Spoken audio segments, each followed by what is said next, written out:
मुंबई के अंधेरी ईस्ट विधानसभा सीट पर विधानसभा उपचुनाव होने वाला है। इस उपचुनाव में उद्धव ठाकरे और एकनाथ शिंदे के बीच सीधा मुकाबला है। उद्धव गुट से चुनावी मैदान में उतरी दिवंगत रमेश लटके की पत्नी ऋतुजा लटके को एनसीपी और कांग्रेस पार्टी का समर्थन प्राप्त है। वहीं शिंदे गुट से मुर्जी पटेल उम्मीदवार हैं, जिन्हें भारतीय जनता पार्टी समर्थन कर रही है। शिवसेना में दो फार होने के बाद मुंबई की अंधेरी ईस्ट विधानसभा सीट पर विधानसभा उपचुनाव पर सभी पार्टी की निगाह बनी हुई है। महाराष्ट्र नवनिर्माण सेना के प्रमुख राज ठाकरे ने इस उपचुनाव में अपना कोई कैंडिडेट नहीं उतारा है। शनिवार को राज ठाकरे ने मुख्यमंत्री एकनाथ शिंदे से मुलाकात की थी। महाराष्ट्र नवनिर्माण सेना के प्रमुख राज ठाकरे ने उद्धव गुट से चुनावी मैदान में उतरी ऋतुजा लटके का सिर्फ साथ ही नहीं दिया, बल्कि महाराष्ट्र के डिप्टी सीएम देवेंद्र फडणवीस को पत्र लिखकर बीजेपी से समर्थन भी मांगा है, ताकि ऋतुजा लटके को निर्विरोध तौर पर जीत दिलाई जा सके। राज ठाकरे ने पत्र में कहा है कि बीजेपी को इस उपचुनाव में उम्मीदवार नहीं खड़ा करना चाहिए, क्योंकि ऋतुजा लटके अपने दिवंगत पति रमेश लटके के स्थान पर चुनाव लड़ रही हैं, क्योंकि ऐसा करना हमारे महाराष्ट्र की महान संस्कृति के अनुरूप है।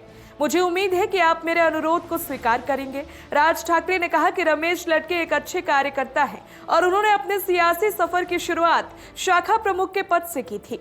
मैं उनकी राजनीतिक यात्रा का गवाह हूँ। उनकी मृत्यु के बाद अगर उनकी पत्नी विधायक बनती हैं, तो रमेश की आत्मा को शांति मिलेगी। इस उपचुनाव में नामांकन वापस लेने के लिए आज अंतिम तारीख है। इस सीट पर कुल 14 प्रत्याशियों ने अपना नामांकन दाखिल किया है, लेकिन असली लड़ाई ऋतुजा लटके और मुर्जी पटेल के बीच है।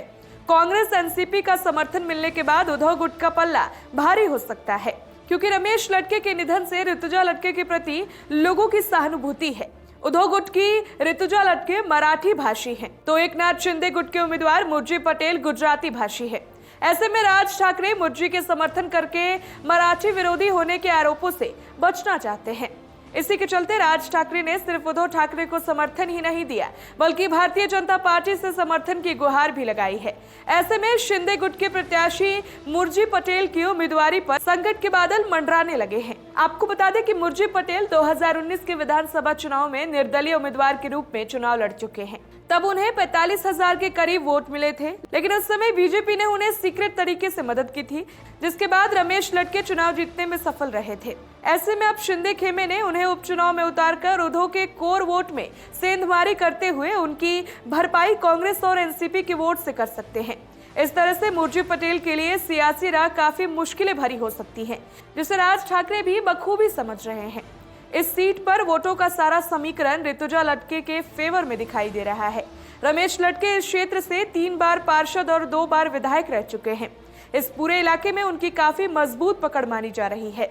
अब रमेश के निधन के बाद उनकी पत्नी चुनावी मैदान में है। इस सीट पर गुजराती वोट कोई खास नहीं है, लेकिन मराठी वोटर निर्णायक होंगे। Bureau report, the VOB India.